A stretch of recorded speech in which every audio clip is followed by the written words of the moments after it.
Louvado seja Deus, que bom estarmos na casa do Senhor. Amados, as crianças até 5 anos podem acompanhar agora a irmã Kathleen e os demais irmãos permaneçam aqui comigo. Abra sua Bíblia comigo no livro de Filipenses, capítulo 2. Nós estamos numa série de meditações em Filipenses e hoje nós vamos meditar a partir do versículo 17. Filipenses 2, 17 a 30. Esse é o texto bíblico para a nossa meditação. Fernando, eu acho que está fechado, não sei se ficou na configuração da Thalita. Tá. Filipenses 2, versículo 17 a 30. Imitadores de Cristo, esse é o tema da nossa meditação. Queremos também cumprimentar os irmãos que estão nos acompanhando de casa. Que Deus abençoe a sua vida, que bom ter a sua companhia também. É muito bom, né, nós louvarmos a Deus juntos. Amados, esse texto, né, de Filipenses é um texto muito rico e a ideia justamente quando a gente faz essa série de meditações nos cultos, né, é mostrar para os irmãos que a gente pode extrair da palavra de Deus muitos e muitos ensinamentos, que às vezes a gente faz uma leitura corrida de um texto e aí a gente fica com aquela sensação assim de que a gente já entendeu tudo que aquele texto bíblico tem. E nós já estamos há algumas quartas-feiras meditando no livro de Filipenses, né? A gente pega algumas porções ali e vai comendo, degustando, como se fosse uma sobremesa mais gostosa, um prato delicioso, como tem que ser. A palavra de Deus ela tem que ser, né, examinada, comida, né, ali lentamente, extraindo dela o melhor que a gente puder. E você que quiser, né, acompanhar as outras meditações no livro de Filipenses, que nós já fizemos aqui na igreja, lá na página do YouTube da nossa igreja, você vai encontrar todas as meditações também do livro de Filipenses lá. Basta você procurar PIB7 Bocaiúva lá no YouTube e você vai encontrar. Então o texto bíblico nos diz assim: entretanto, mesmo que eu seja oferecido como libação sobre o sacrifício e serviço da fé que vocês têm, fico contente e me alegro com todos vocês. Assim também vocês, pela mesma razão, fiquem contentes e se alegrem comigo. Aí no versículo 19, o apóstolo Paulo diz: espero no Senhor Jesus enviar-lhes Timóteo o mais breve possível, a fim de que eu me sinta animado também ao receber notícias de vocês. Porque eu não tenho ninguém com esse mesmo sentimento e que se preocupe tão sinceramente por vocês. Todos os outros buscam os seus próprios interesses e não os de Jesus Cristo. Quanto a Timóteo, vocês conhecem o seu caráter provado, pois serviu ao Evangelho junto comigo, como um filho trabalha ao lado do pai. Portanto, este é quem espero enviar, tão logo eu saiba como vai ficar a minha situação. Mas confio no Senhor, que também eu mesmo em breve irei até aí. No entanto, julguei necessário enviar-lhes Epafrodito, meu irmão, cooperador e companheiro de luta, e da parte de vocês, mensageiro e auxiliar nas minhas necessidades.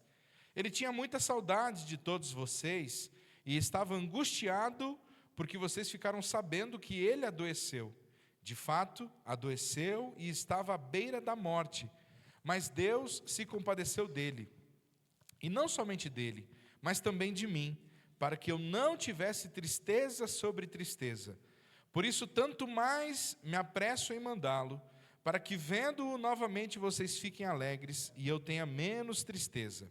Recebam-no, pois, no Senhor com toda alegria e honrem sempre os que são como ele, porque por causa da obra de Cristo, ele quase morreu, arriscando a própria vida para suprir a ajuda que vocês não podiam me dar pessoalmente. Amém, amados?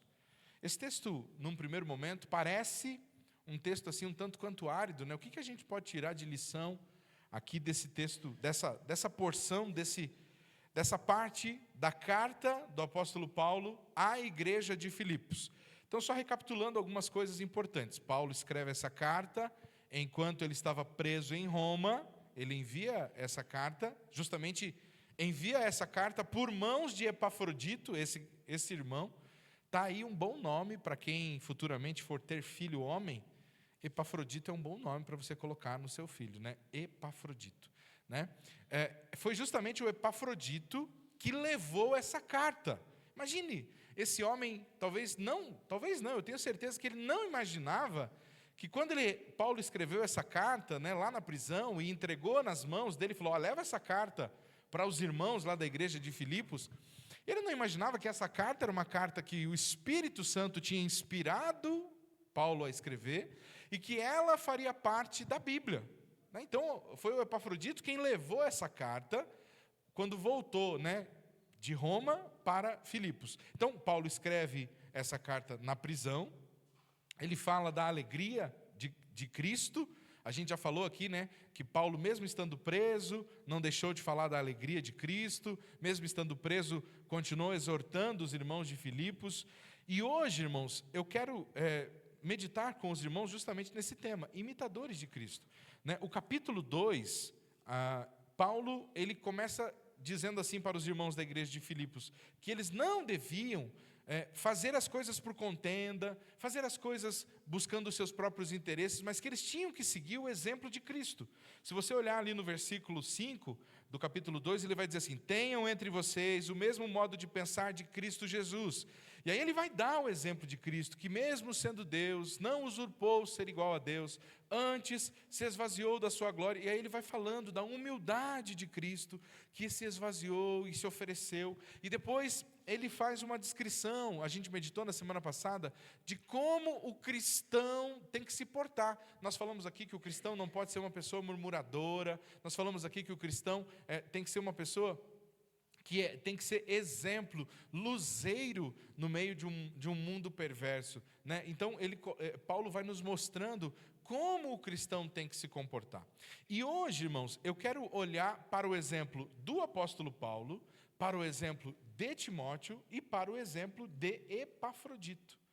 Esses três irmãos, né, a história desses três irmãos, assim como muitos outros, nos servem de inspiração, de pessoas que imitaram a Cristo em tudo o que fizeram. E a primeira pergunta que nós podemos nos fazer nessa noite é: em que a minha vida está se parecendo com Jesus? No que eu estou imitando a Cristo? De que maneira eu estou imitando o Senhor? Paulo, ele começa falando dele, no versículo 17, ele diz assim, mesmo que eu seja oferecido como libação. O que é uma libação, pastor? Que palavra esquisita é essa? No Antigo Testamento, né, e no passado, quando uma pessoa oferecia um sacrifício, mesmo um judeu ou até mesmo um pagão, quando ele oferecia um sacrifício, ele derramava sobre o sacrifício azeite ou vinho, e esse ato de derramar o azeite ou vinho sobre o sacrifício era chamado então de libação, uma oferta de libação. E Paulo está dizendo assim, ainda que a minha vida seja oferecida como libação, é uma coisa tão bonita, tão profunda que Paulo está dizendo aqui, ele está dizendo assim, irmãos, eu estou disposto a morrer por essa causa. Eu estou disposto a derramar a minha vida, literalmente, por amor a vocês, à igreja de Cristo, a essa obra. E nós, irmãos, morreríamos por uma série de coisas, né? Mas será que estaríamos dispostos a morrer pelo Evangelho? Estaríamos dispostos a morrer pela causa de Cristo, como o apóstolo Paulo aqui disse? E veja, que quando a gente fala sobre isso na igreja, às vezes alguém pode pensar assim, não, pastor, mas veja bem, essa coisa de morrer por Cristo, morrer pela igreja, isso aí é mais para missionários, isso aí é mais para pastores, isso aí é mais para pessoas que estão na linha de frente. Engano seu. Porque a Bíblia nos chama para sermos todos nós imitadores de Cristo. E Cristo morreu pela igreja, se doou pela igreja, se doou pela causa do Evangelho. E nós, muitas vezes, nós nos doamos por muitas causas. né? Nós nos doamos por causas familiares, nós nos doamos por trabalho, nós nos doamos pela carreira, nós nos doamos atrás de dinheiro, nós nos doamos atrás de relacionamentos, nós nos gastamos atrás de uma série de coisas. Mas com relação às coisas do Senhor, nós não queremos investir absolutamente nada.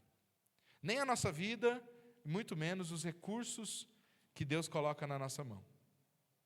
Eu louvo a Deus porque aqui nessa igreja eu consigo ver muitas pessoas se gastando, irmãos, sabe, se esforçando, correndo, sabe, muitas vezes até além, às vezes, daquilo que poderiam estar fazendo, mas fazendo por amor à causa do Evangelho. Mas ao mesmo tempo eu vejo pessoas que poderiam estar se dedicando, poderiam estar oferecendo um pouco mais, e que muitas vezes preferem ficar no conforto. Preferem dizer, não, já tem gente fazendo, deixa que o outro faz. Não, eu não levo jeito, não é mesmo? Não, eu não tenho chamado. Não, eu não fui chamado para isso. A gente quer vir e a gente quer receber, mas a gente não quer ser um instrumento do qual derrama. Nós queremos ser ministrados, mas nós não queremos ministrar. Nós queremos ser abençoados, mas não queremos abençoar. O Senhor, quando chamou Abraão, Ele disse assim, sê tu uma bênção, e em ti serão benditas todas as famílias da terra. Ou seja, eu vou abençoar você, para que você seja uma bênção. Você já parou para pensar que Deus tem colocado recursos na sua mão, que Deus tem colocado talentos em você, que podem ser usados na obra do Senhor? Hoje eu estava falando com a minha esposa, irmãos, sobre quanta necessidade nós temos aqui nessa igreja ainda de pessoas para trabalhar. Porque se você prestar atenção, aqui no culto, as mesmas pessoas que tiram foto, que filmam, que tocam, que cantam, que projetam, que mexem no som, correm sair com as crianças na hora da pregação. As mesmas pessoas que organizam, limpam, cuidam da ornamentação, que preparam todas as coisas, dão aula no sábado de manhã, tocam, cantam, ensaiam, ficam no estacionamento. E aí eu pergunto, e quanto a você? O que você tem feito por esta causa? Qual é a desculpa que você tem dado? O apóstolo Paulo, ele está preso e ele está dizendo assim, se precisar, eu derramo a minha vida, eu dou a minha vida por essa causa. Então veja, é claro que servir a Deus não consiste em servir só dentro da igreja, mas nesse sentido, muitos de nós estão, não, mas eu já faço a minha parte, eu procuro ser uma boa pessoa, eu procuro fazer alguma coisa no meu dia a dia. É mesmo? Que bom. Mas e aqui na igreja, aonde você pode ser visto pelas crianças, pelos seus filhos servindo, o que você tem feito? Você está imitando a Cristo que se doou pela igreja? Então veja, o apóstolo Paulo está dizendo assim, eu estou disposto a me doar por completo, a ser derramado por amor a esta causa. E a pergunta que eu te faço é, e você? E eu? O quanto que nós estamos dispostos a investir da nossa vida, do nosso tempo, dos nossos recursos, dos talentos que Deus tem colocado na nossa mão, para que possamos fazer a obra? Eu já contei essa história aqui, mas acho que vale a pena contar de novo. O primeiro bilionário da história do mundo, o nome dele é John Rockefeller. Foi o primeiro homem a alcançar a cifra do bilhão. E ele era um homem cristão, que desde a sua juventude, no primeiro emprego dele, ele era dizimista. O primeiro emprego dele foi de office boy. E quando ele teve o primeiro emprego, ele devolveu o dízimo. Então ele sempre foi uma pessoa assim, que teve essa consciência de que tudo que ele recebia, tudo que ele tinha vinha de Deus, e que ele tinha que... E ele sempre foi muito assim, participativo na igreja, e ele foi ficando uma pessoa muito rica, e ele foi investindo e tudo mais, mas ele era bilionário.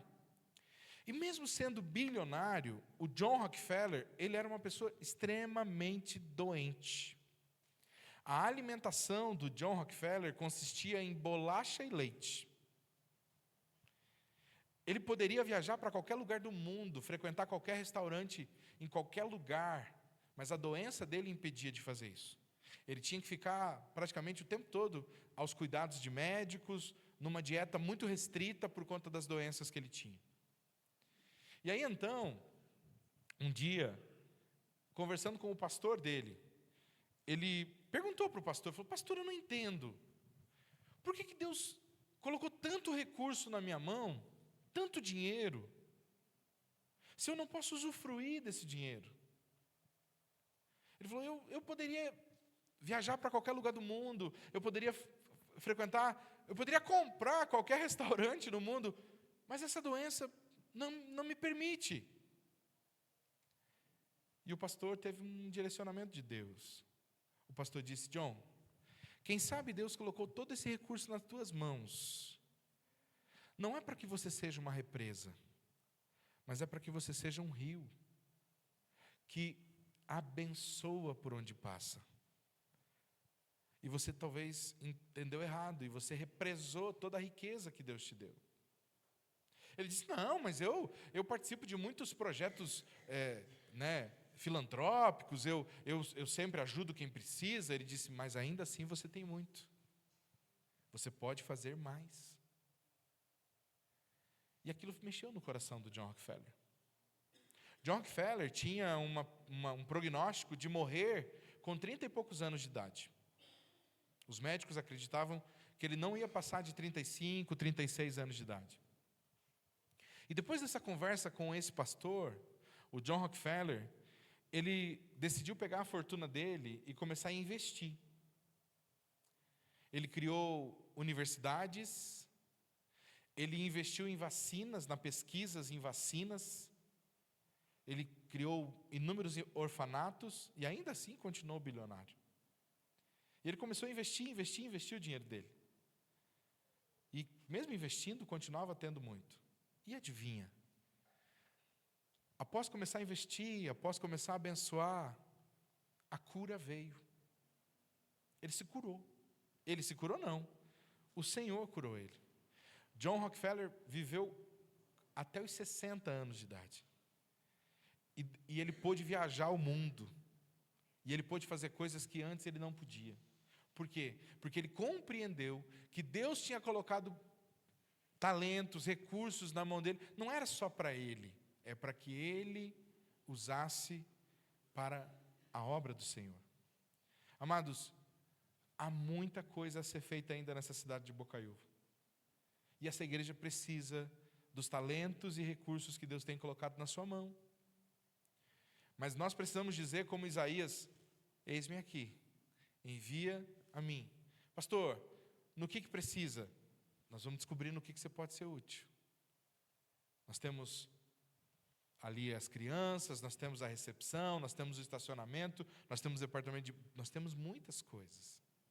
E Deus pode te capacitar para coisas que você nem imagina. Nós temos a mídia. Vocês não têm ideia de quantas pessoas são alcançadas pela mídia dessa igreja. O trabalho que eles fazem aqui é extraordinário.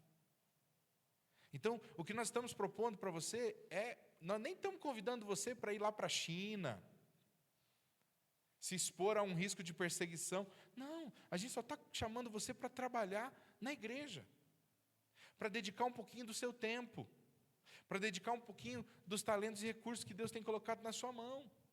Porque o apóstolo Paulo diz: eu estou disposto a morrer por essa causa.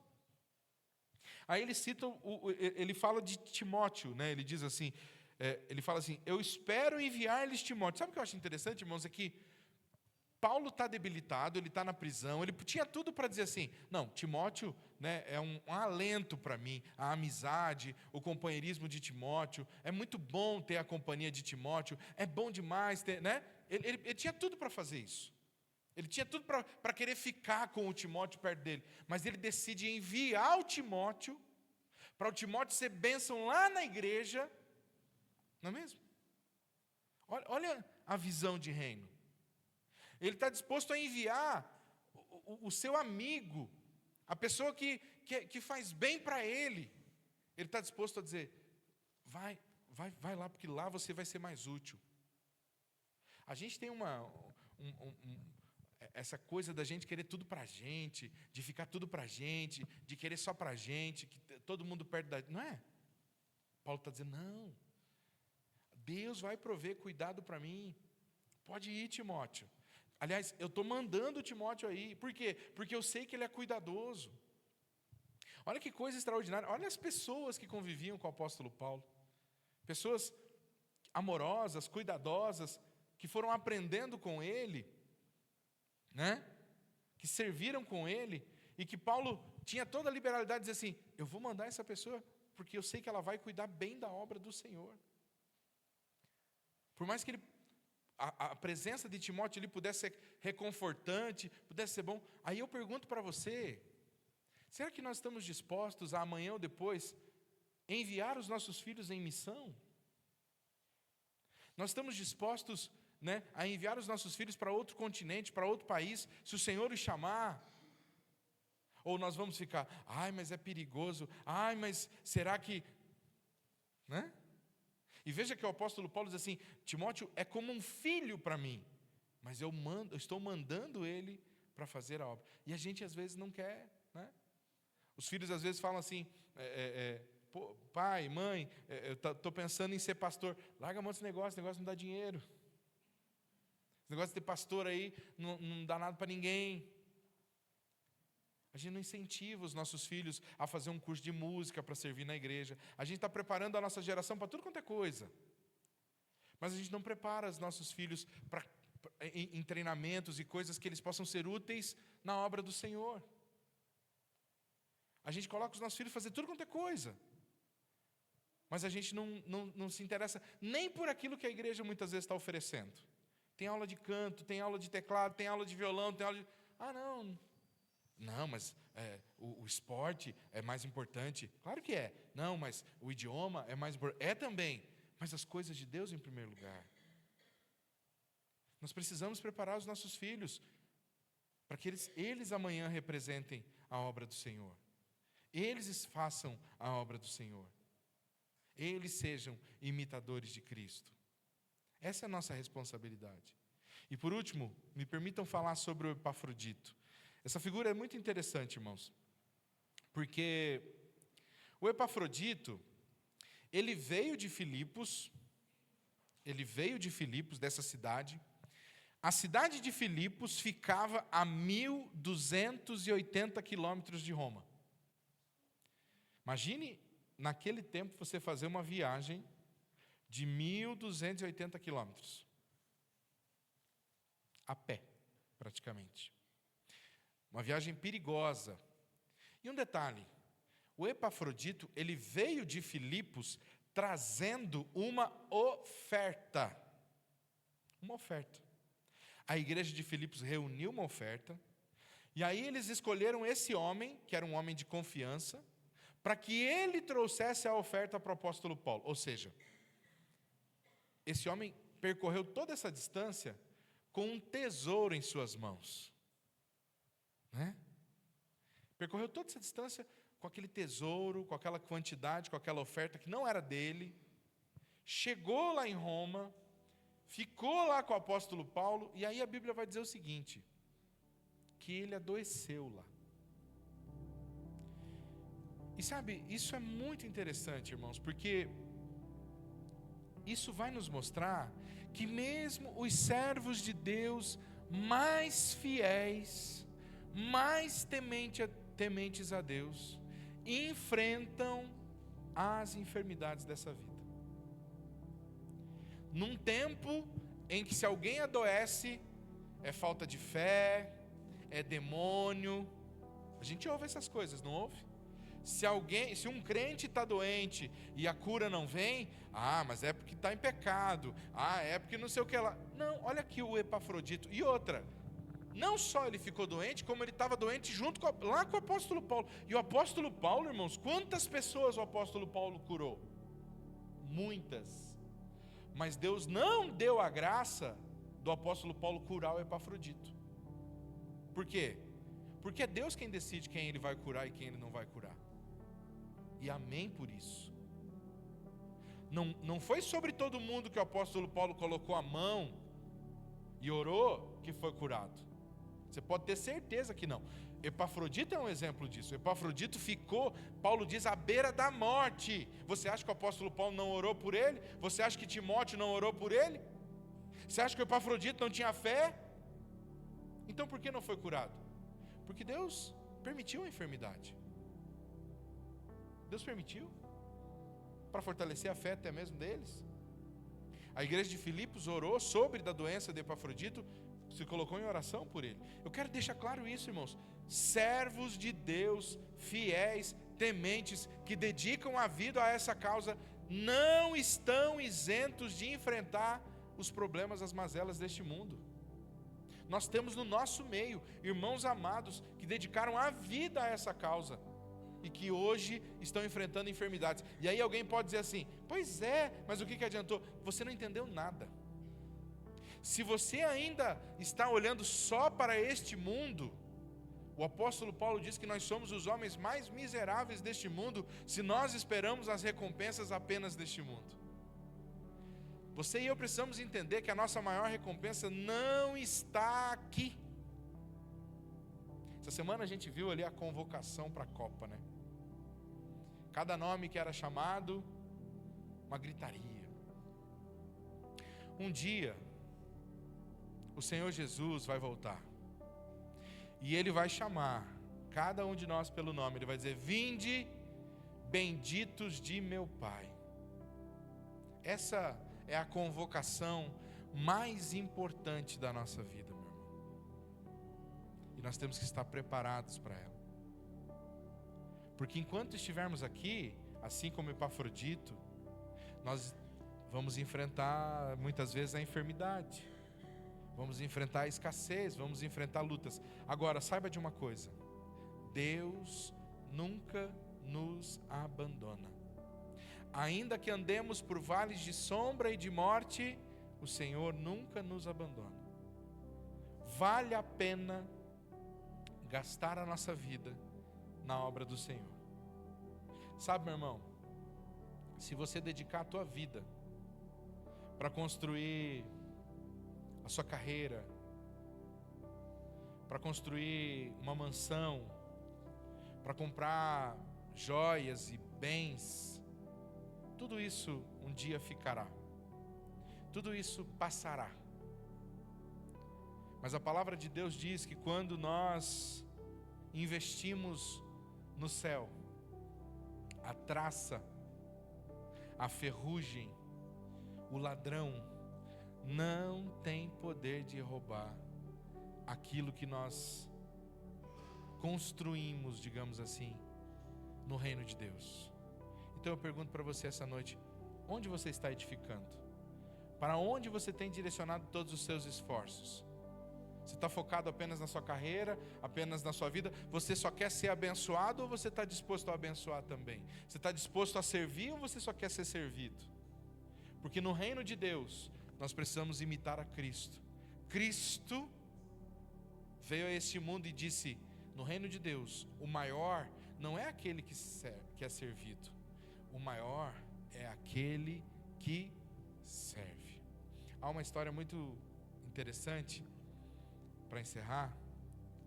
E alguém disse assim, né, que às vezes as pessoas não lembram do sermão todo, mas lembram das ilustrações, por isso que é importante a gente contar.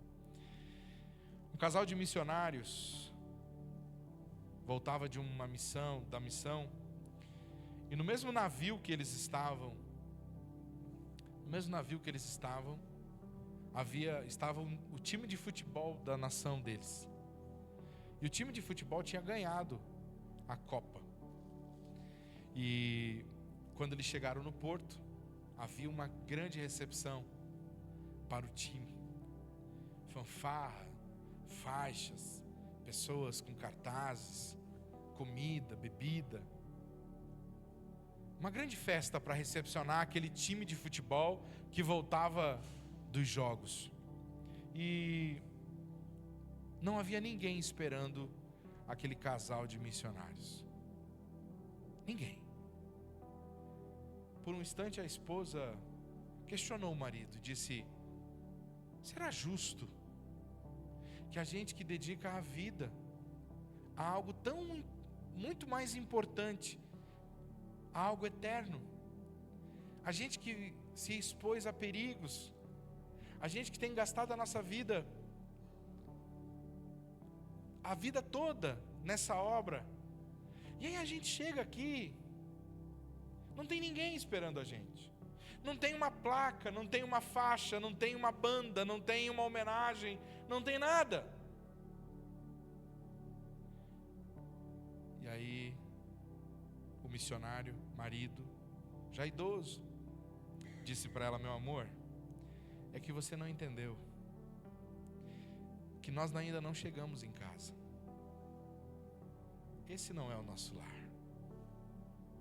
A festa só vai acontecer quando a gente chegar em casa.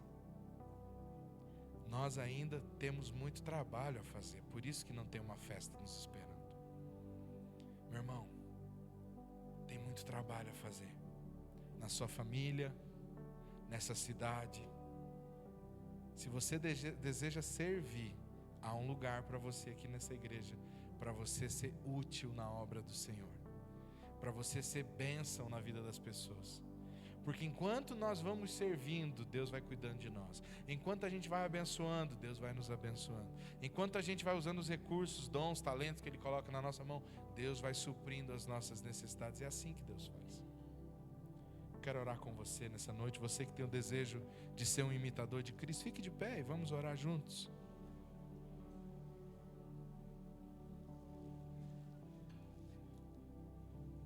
Queria que essa noite você fizesse uma oração talvez um pouco diferente. Você também que nos acompanha de casa. Eu queria que por um instante você não orasse por você agora, não pelas suas necessidades, mas que você pudesse fazer uma oração um pouco mais ousada essa noite e dizer: Senhor, sabe que eu nunca pensei mesmo em fazer algo para o Senhor, em de alguma maneira ser usado por Ti, servir ao Senhor nessa igreja ou em outra, ou de alguma maneira. Mas eu queria convidar você nessa noite a se colocar à disposição do Senhor, a dizer para o Senhor assim: eis-me aqui. Se você tiver essa coragem de dizer: Senhor, eis-me aqui, eu não sei para onde o Senhor vai me mandar, o que o Senhor vai fazer na minha vida e através da minha vida, só diga para o Senhor, e aí o Senhor vai fazer o resto. Você vai começar a viver algumas coisas, você vai começar a perceber algumas coisas, e Deus vai dar um direcionamento para você. Se coloque à disposição, converse conosco aqui e diga: olha, pastor, eu quero servir, pode contar comigo, quero ser usado, quero ser voluntário aqui, quero ajudar. Começa por aqui. Você pode orar assim? Feche seus olhos. Se você tiver essa coragem essa noite de se colocar à disposição do Senhor, coloque-se na presença do Senhor e diga: Deus, eu nem sei direito aonde, nem como, mas eu quero, Senhor Deus. E você que já é uma bênção aqui nessa igreja, você sabe que você é uma bênção aqui, o quanto você tem servido. Peça para o Senhor continuar capacitando você, fortalecendo você, dando graça para que você possa continuar servindo, tirando o desânimo, tirando a canseira, tirando os atrapalhos, para que você continue sendo essa bênção que você é. Talvez você nem perceba, mas você está sendo uma bênção na vida de muitas pessoas. Aquilo que você faz, a maneira que você serve, tem impactado e abençoado muitas vidas. Senhor, eu quero te agradecer, porque se nós estamos aqui hoje, Pai, é porque o Senhor usou muitas pessoas para que nós pudéssemos ter a palavra, pudéssemos ter essa igreja que nos abriga hoje aqui. Pessoas tiraram dinheiro do bolso, outros dedicaram tempo na construção. Algumas pessoas aqui se dedicam, Senhor Deus, cantando, tocando, limpando, organizando, preparando tudo. Não somente de hoje, mas ao longo de uma vida. Pai, muito obrigado. E levanta mais obreiros, ó Deus. O Senhor diz que nós devíamos orar assim: a seara está branca, mas os ceifeiros são poucos. Senhor, há muitas pessoas nessa cidade que ainda não foram alcançadas, e nós queremos ser uma igreja, Senhor Deus, que alcança o perdido. Não uma igreja que se apacenta a si mesmo, que pastoreia a si mesmo, mas uma igreja missionária, Senhor Deus. Uma igreja que serve uns aos outros e que serve a comunidade, Senhor. Por isso, Pai, em nome de Jesus, continua usando aqueles que o Senhor já tem usado aqui, mas levanta novos obreiros nessa seara, Senhor Deus. Novos professores, novos músicos, novos voluntários. Aviva corações aqui essa noite. Aquece, Senhor Deus, desperta com desejo de servir ao Senhor. Em ministérios que ainda nem existem nessa igreja, mas que podem passar a existir e que vão ser importantes para teu reino, Senhor Deus. Pai, há tantas maneiras de nós servirmos ao Senhor. Por isso, aviva a tua obra, Senhor Deus, no meio dos anos, como diz o profeta, Senhor Deus. Aviva a tua obra, ó Senhor, e usa-nos para a honra e glória do teu nome. Pai, traz cura sobre aquele que precisa de cura, traz restauração sobre aquele que precisa de restauração. Pai, no nome de Jesus, direciona quem precisa de direção. Pai, traz paz ao coração do aflito. Abençoa cada um que aqui entrou, derramando graça, no nome de Jesus. Os irmãos também que estão cultuando conosco pela live. Pai, como é bom estarmos reunidos, ó Deus, mesmo que de forma digital. Nós te louvamos por tudo isso, Pai. Eu te louvo por todos que nessa noite serviram aqui nessa igreja para que esse culto pudesse também acontecer. Louvado seja o teu nome pela vida de cada um, Pai. Que o Senhor continue derramando graça sobre a vida de cada um, Pai. No nome de Jesus, nos dá um restante de semana cheio da tua presença, abençoado pelo Senhor, Pai. E que tua graça, que teu grande e infinito amor e que a doce consolação do Espírito seja com cada um de nós, hoje e sempre, no nome de Jesus. Amém. Abrace quem está do seu lado, deseje uma boa semana e que Deus te abençoe.